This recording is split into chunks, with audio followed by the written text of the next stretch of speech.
do reality show Erudito, o primeiro do Brasil.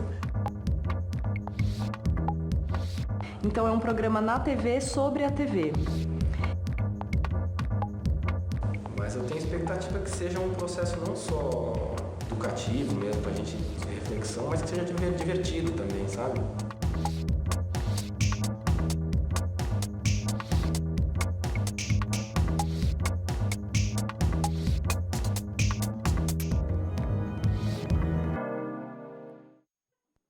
Esse é o quarto programa da série 2 contra 2. No programa, duas duplas de profissionais da Univesp TV discutem e refletem sobre o papel da televisão. Cada dupla tem 15 dias para preparar uma argumentação contra e uma a favor das ideias presentes no livro Sobre a Televisão, do sociólogo francês Pierre Bourdieu. Ao final dos 15 dias, os quatro se encontram em um seminário veiculado ao vivo pela internet, no qual os espectadores escolhem a melhor argumentação. A pergunta desse programa é: a influência da televisão é nociva à sociedade? Só pra te pedir uma permissão aí, que a gente tá fazendo, na verdade, uma gravação. Vou pra mensagem de De jeito nenhum. Só é que a gente vai falar um pouquinho, não sei se vai te atrapalhar. Não? Eu não acho que a gente tenha uma pergunta que consiga dar conta do texto. Não acho isso. Não sei, é minha opinião, tô te expondo. Difícil a gente trazer para o debate todas as nuances. Qual que é a pergunta do programa mesmo? Nociva? A influência da televisão é nociva à sociedade? Ai, eu adoro espirrar. As duplas têm 2 semanas de preparação para o seminário. Toda a preparação é registrada em vídeo. Isso aqui tá fora de foco. Esse é o Lúcio, nosso editor de imagem. Oi? A gente não tem que falar que a televisão influencia a sociedade, a gente tem que falar que ela é nociva. E a gente tem que... Quais são os argumentos que o Bourdieu disse para dizer que ela é nociva? A influência, que é essa cadeia básica que eles põem. O campo econômico influenciando o campo jornalístico, o campo jornalístico influenciando os outros campos da produção. Que não é uma novidade do que... Ele já tinha falado isso, né? No resto do livro. O universo do jornalismo é um campo, mas que está sob pressão do campo econômico por intermédio do índice de audiência. E esse campo muito heterônimo, muito fortemente sujeito às pressões comerciais, exerce ele próprio uma pressão sobre todos os outros campos enquanto estrutura. Por exemplo, cada campo tem uma autonomia de dominados e dominadores. Então, no campo dos filósofos, por exemplo, os filósofos em si consideram uns filósofos melhores que outros filósofos. No campo dos matemáticos, matemáticos consideram uns matemáticos melhores que outros matemáticos. No momento em que a mídia pega um filósofo qualquer, um pseudo-filósofo, e fala, este é o melhor filósofo, ela está jogando uma influência no campo dos filósofos, considerando o melhor filósofo alguém que não é o melhor filósofo para os filósofos. Eu já vi esse filme. É aquilo que a gente já passou por isso, né? Uhum. Você está conseguindo acompanhar? Tô. Que eu não estaria, eu acho. Entendi. Mas tudo bem, você tá? Tudo Tudo bem. Vamos lá.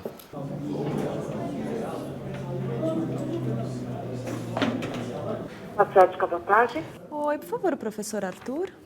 Quem deseja, por gentileza? É a Roberta, da Univesp. Um instantinho. Alô, Roberta? Oi, professor, tudo bem? Tudo ótimo. Desculpa o atraso, a gente demorou um pouquinho para arrumar as coisas aqui. Imagina, diga. O que é campo jornalístico para o Bourdieu? Como é que a gente pode definir esse conceito de campo jornalístico? Existe um campo acadêmico jornalístico que é um espaço de consagração social, um espaço que reúne agentes, por exemplo, onde, no caso da academia, né, eles se reúnem para estudar os efeitos da produção da notícia e os efeitos da notícia na população. O campo de produção é o campo de produção jornalística, né? E tem liberdade para pautar o que deve ou não ser noticiado, por exemplo.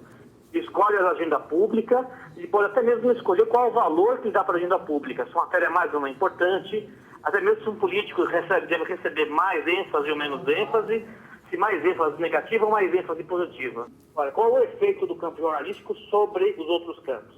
O problema do efeito jornalístico é que o jornalista se toma o quê? Porta-voz da verdade. E é sempre o que tem a última palavra, né? A formação jornalística é extremamente limitada. A formação jornalística ensina, por exemplo, critérios de pauta. Quem, quando, como e onde, por exemplo, né? É um ensino extremamente limitado.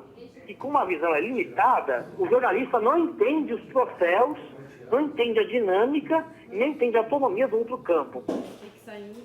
Esse negócio de autonomia é fundamental, né? Que é a educação desse povo e tal. Ele transfere isso para a televisão como se ela tivesse uma responsabilidade principal sobre isso daí, né? Tentativas coletivas para proteger a autonomia, que é a condição do progresso científico, contra a influência crescente da televisão. Não é a autonomia que ameaça, não é a televisão que ameaça a autonomia. Será que essa ciência não tem mesmo que chegar mediada para o telespectador? Ou será que ela tem que ficar com aquela linguagem difícil e circular só na comunidade científica em revistas acadêmicas? Será que o que a gente faz ao trazer para a TV uma parcela do que se trata ali não é justamente, não é nem democratizar mais, mas fazer essa mediação que tem que ser feita, ou isso tem que ficar confinado lá para a comunidade? Também tem uma perspectiva singular de olhar o mundo. Ou seja, o jornalista, quando olha para a realidade, ele já olha para a realidade pensando numa pauta. É o que ele chama de óculos, Exatamente, é o que o Bourdieu chama de óculos. Exatamente. Então, quando o jornalista olha para uma situação, quer dizer, o filósofo reflete, né, sobre o valor, sobre a ação em si e tudo mais. O economista vê as causas econômicas, né? O jornalista pensa na pauta. Exatamente, o jornalista pensa na pauta. Se vai ser capa, se vai ficar na página ímpar, se vai ficar na página par. Já mais ou menos tem ideia de quantos toques vai ter, de qual é a importância, se aquilo é relevante para propor para o editor, se aquilo não é relevante.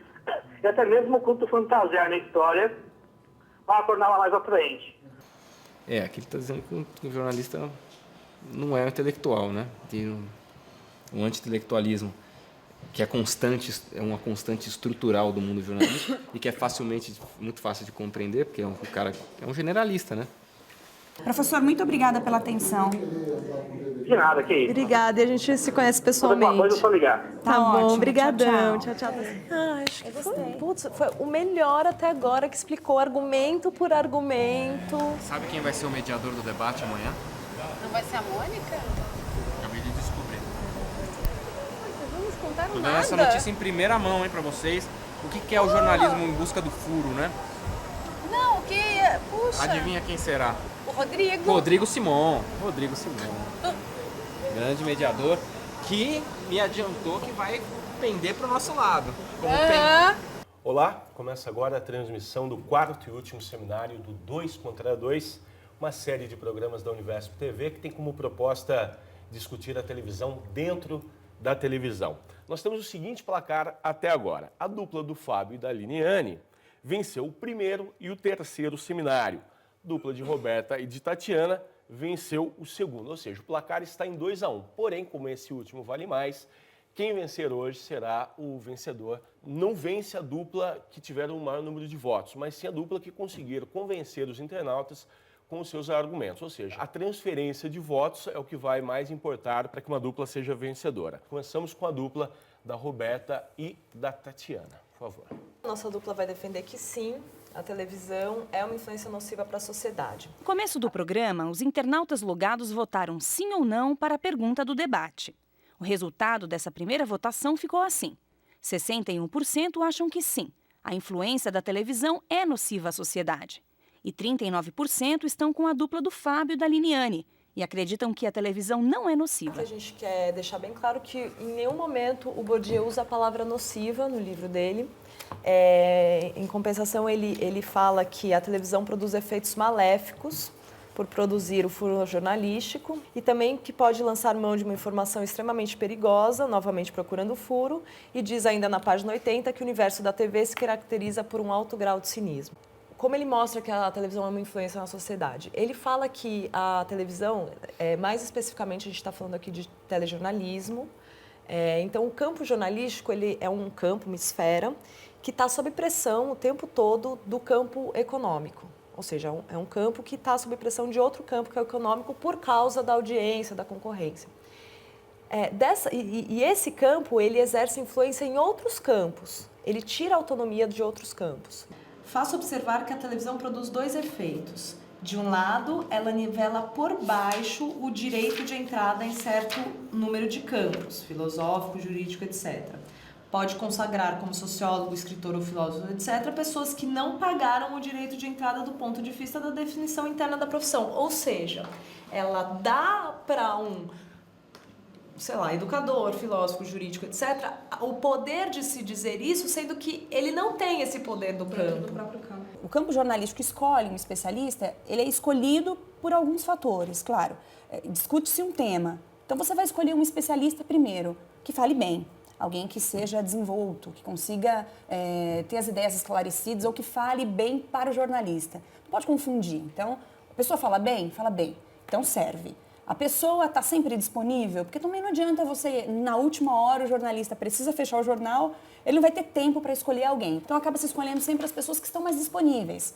Normalmente, essas pessoas falam para todos os jornais. Nem sempre essa pessoa, dentro do seu campo, ela tem o mesmo reconhecimento que tem dentro do campo jornalístico. E nessa troca toda, a questão pode até trocar. Uma pessoa que não seria, a priori, reconhecida no campo dela, por ela ter sido reconhecida no campo da mídia, e aí sim pela sociedade ou pela população, ela acaba sendo, de certa forma, então ela é um bom sociólogo. E aí o campo dos sociólogos desestrutura a autonomia do campo dos sociólogos ou dos jornalistas, dos filósofos, dos educadores, ou seja lá qual campo for, de dizer, não, este nós reconhecemos como um bom... Tem o Paulo Coelho, que eu acho que é o exemplo mais clássico de todos, né? Que é virou o grande escritor brasileiro, sendo que ele sempre foi dizimado pelos escritores e no final das contas ele acabou na Academia Brasileira de Letras. É um escritor considerado menor pelos escritores, que vendeu muito, a mídia fez ele, até a Madonna. A Madonna leu O Alquimista. Quem é a Madonna para dizer o que é um livro bom, né, na questão de livros? Então, aí ele é um escritor muito vendido internacionalmente, a palavra internacionalmente já deixa ele com um valor maior para os escritores do Brasil.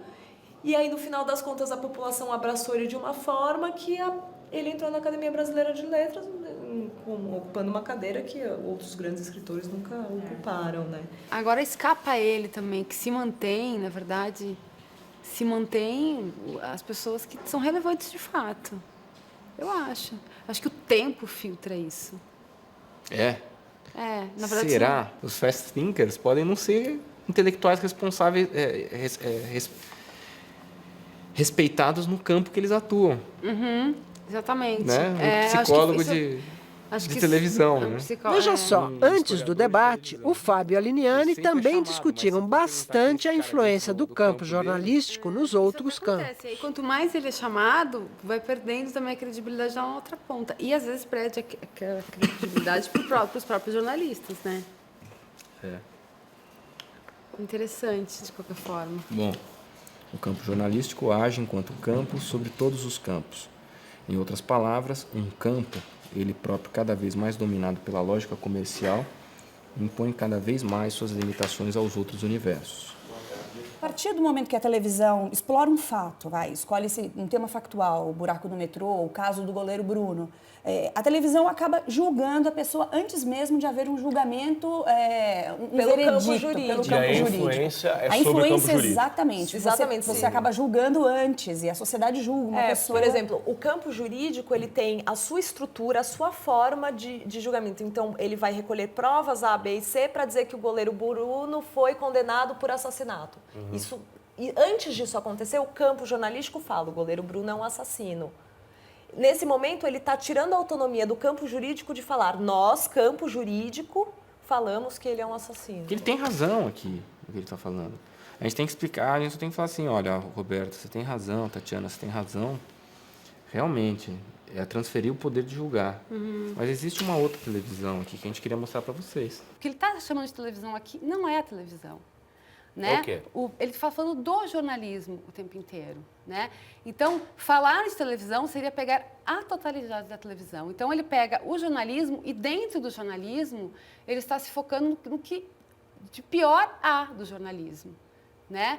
E faz isso sem uma amostra, na verdade. Nosso embasamento seguiu muito um livro que é muito bacana, do professor Arlindo Machado, a televisão levada a sério. Né? Qual que é o ponto de vista, qual que seria o enfoque desse livro, que é um enfoque que nos leva a perceber, na verdade, que a televisão ela não é nociva à sociedade. Ele propõe analisar a televisão à luz do que melhor foi feito. Qual que é o diferencial do trabalho dele? Aqui eu vou ler de novo só para você entender. Apresentação, primeira coisa que tem escrita no livro. Esta obra pioneira de Arlindo Machado, lançada pela editora Senac, né, observa a televisão de um ponto de vista diferente do que é habitual, elegendo a qualidade como a questão central de sua análise. Em quase todas as publicações sobre o tema, a ênfase tem sido dada ao estudo da televisão entendida como um processo tecnológico, um empreendimento comercial, um sistema de controle político-social. Né? Deslocando seu olhar, o autor concentra a atenção no conteúdo, nos trabalhos audiovisuais efetivamente produzidos e exibidos. Então, ele faz um trabalho, né? Ele faz um levantamento de 200 trabalhos ao redor do mundo inteiro, veja bem, né? Uma pesquisa, né? Fala, bom, aqui tem 200 trabalhos que são trabalhos excelentes. E eles são televisão. E aqui a gente está contemplando o jornalismo, a teledramaturgia, né? Enfim, a publicidade e a propaganda, que também faz parte da televisão. Né? Levantamento mais amplo do que fez o Bourdieu. Se a gente for focar na qualidade, né? Em analisar trabalhos que tenham qualidade, né? E não pegar o jornalismo e dentro do jornalismo o que de pior há. E essa é uma vertente muito ligada a uma análise puramente sociológica, né? A gente já tem hoje outras teorias que lidam com a televisão de uma outra forma, né? Como enquanto cultura popular, enquanto espaço público. Aqui quando ele fala do Bourdieu, durma-se com um barulho desse. Já Pierre Bourdieu, em seu desastroso livro sobre televisão, vem afirmar, por sua vez, que a televisão não favorece o pensamento, porque ela é construída sob o signo da urgência, da velocidade e da simultaneidade do tempo presente. Mas ele disse isso na televisão, numa transmissão feita pela Paris Premiere em maio de 96.